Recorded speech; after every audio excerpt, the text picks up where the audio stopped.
Olá, sejam bem-vindos a mais um jornal sobre segurança no trabalho, apresentado por Rafaela Cabral e Ricardo Loss. Hoje abordaremos um assunto sobre acidentes dentro da indústria química e têxtil. Bem, para entender um pouco mais sobre segurança no trabalho e como ela chegou no Brasil, precisamos voltar no tempo. Bem, o primeiro registro sobre o tema ocorreu aproximadamente em 350 a.C., onde Aristóteles estudou as enfermidades dos trabalhadores nas minas e a principal forma de evitá-las. Em 375 a.C., Hipócrates, o pai da medicina, fez o reconhecimento e descrição do envenenamento por chumbo. Então, ficou sem registro por cerca de 3 séculos. Logo, no século I d.C., Plínio I e Galeno, em Roma, fizeram referência ao envenenamento decorrente do trabalho, com enxofre, zinco e vapores ácidos.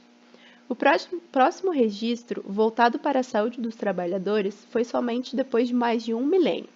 Então, em 1473, Yurt, na Alemanha, descreveu sobre a doença de ourives, provocada pelos gases usados no seu trabalho.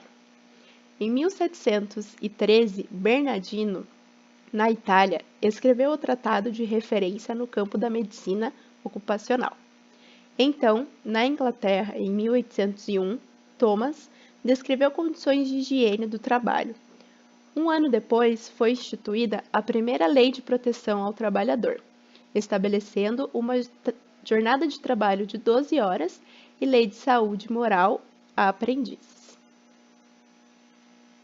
Até essa data, as preocupações eram mais médicas. Logo, surge um olhar mais político, se preocupando com a segurança.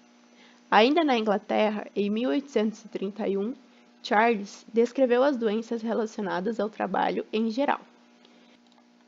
Em 1833, surge a Lei da Fábrica, a qual proibia o trabalho noturno para menores de 18 anos. E, em 1840, Louis René realizou um estudo sobre as condições de saúde dos trabalhadores têxteis, se preocupando também com a relação entre o ambiente social, a mortalidade e morbidade diferencial. Em 1842, Edwin e John fizeram importantes relatórios sobre as condições sanitárias da classe trabalhadora na Inglaterra. Em 1862, ocorreu a regulamentação da segurança e higiene do trabalho, na França. Em 1865, ocorreu a Lei de Indenização Obrigatória aos Trabalhadores, na Alemanha. Em 1867, Karl Marx, em O Capital, denuncia o trabalho de crianças e o número excessivo de horas trabalhadas. Em 1886, ocorreu a Revolução Trabalhista, no Chicago, Estados Unidos da América. Neste período, houve o fortalecimento das organizações trabalhistas e, posteriormente, dos movimentos sindicais. E você deve estar se perguntando, mas e o Brasil? Onde que ele entra? Bem, precisamos avançar mais 5 anos. E em 1891 surge a lei que tratava a saúde e segurança ocupacional em solo tupi-guarani, visando a proteção ao trabalho de menores de idade. Entre esta data até 1920, houveram muitos movimentos e greves no Brasil, objetivando a proteção ao trabalhador. Neste meio tempo, na Inglaterra, em 1897, falava-se pela primeira vez na indenização por incapacidade. E, em 1898, Thomas foi nomeado o primeiro inspetor médico de fábrica.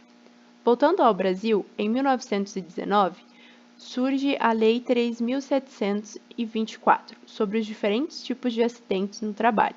Surge também a OIT, Organização Internacional do Trabalho, por meio do Tratado de Versalhes.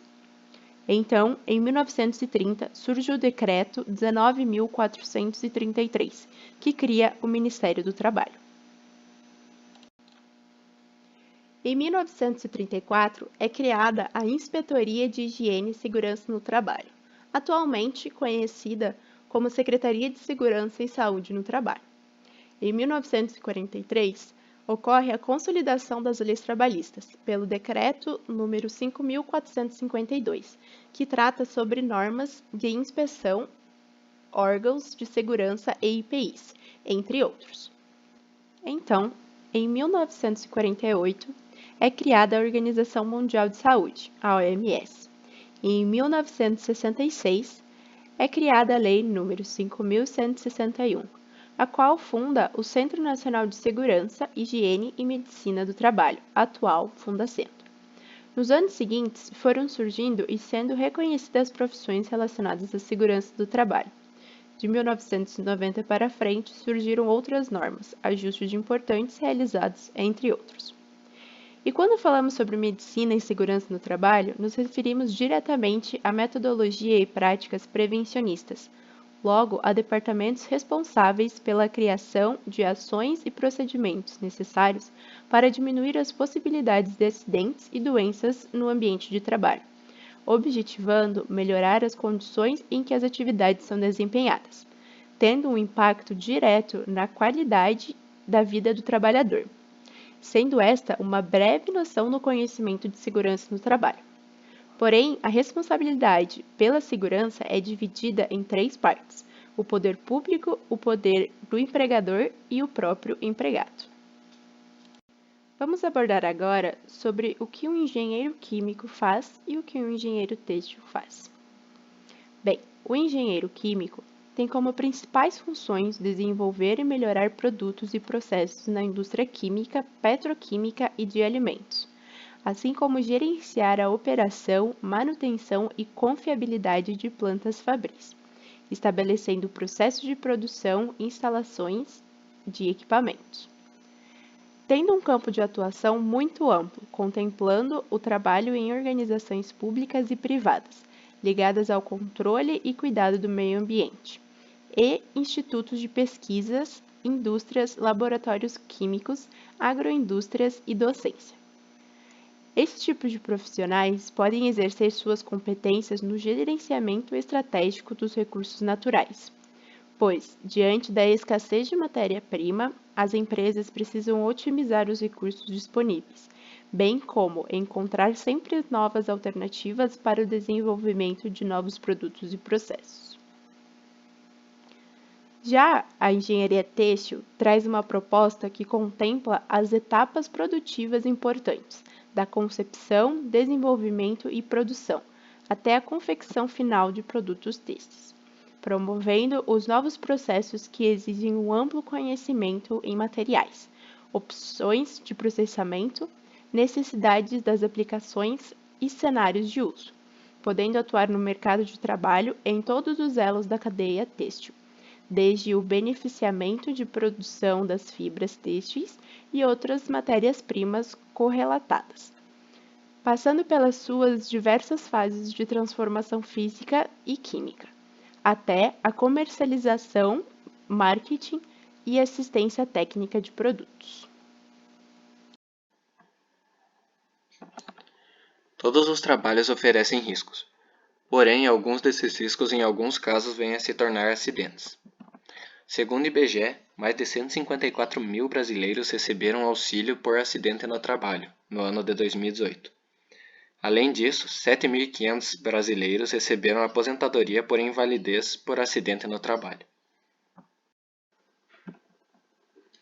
Para evitar esses acidentes, inúmeras empresas realizam as análises de risco, as quais se tratam do uso sistemático de informações, buscando identificar, estimar e dimensionar riscos e suas fontes. Além disso, essa análise tem como objetivo propor uma análise crítica e hipotética do ambiente de trabalho, analisando todas as possibilidades de perigo. Nessa análise, os riscos são subdivididos em subcategorias, as quais são representadas por diferentes cores e serão apresentadas a seguir.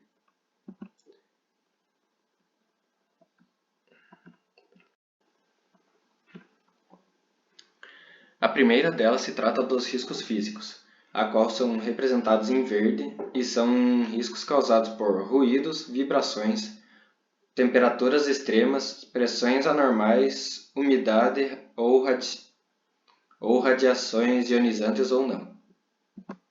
Já o segundo são os riscos químicos, representados em vermelho, são causados por poeiras, fumos metálicos, névoas, neblinas, gases, vapores ou substâncias químicas em gerais que podem oferecer riscos à saúde. A terceira subcategoria se trata dos riscos biológicos,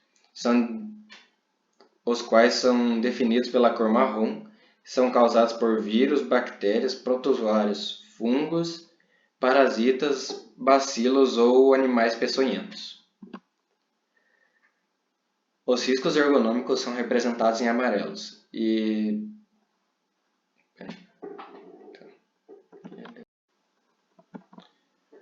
a outra subcategoria são os riscos ergonômicos, os quais são representados em amarelos. Esses riscos são ameaças causadas por esforço físico intenso, levantamento manual de peso, necessidade de postura inadequada para a realização do serviço, monotonia e repetitividade, ritmos excessivos para a realização do trabalho, trabalho em turnos noturno e diurno, jornada prolongada de trabalho e situações que causem estresse físico ou psíquico. Por fim, você tem os riscos mecânicos, os quais são definidos como riscos causados por arranjos físicos inadequados, máquinas e equipamentos sem a devida proteção, ferramentas, iluminação e armazenamento inadequados, eletricidade, possibilidade de incêndio ou picadas de insetos ou animais peçonhentos. Após a análise de riscos, é possível montar um mapa de riscos, como esse que está sendo mostrado. Assim você mostra na empresa onde você encontra os riscos e qual o tamanho deles, sendo que quanto maior a esfera desenhada, maior o risco.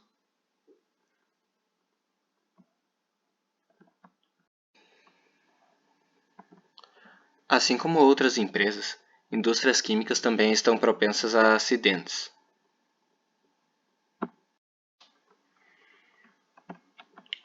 Os principais riscos nas indústrias químicas estão associados principalmente aos produtos por elas usados, pois esses podem ser contaminantes, explosivos ou até mesmo corrosivos. Por isso, é muito importante ter cuidado com sua manipulação ou armazenamento, como por exemplo a amônia, que só pode ser armazenada em tanques inox, pois caso contrário, essa pode oxidar o tanque, causando vazamentos. Além disso, também existem inúmeros riscos com incêndios, explosões, temperaturas extremas, acidentes com as máquinas e equipamentos que nelas são utilizados e a deficiência de oxigênio.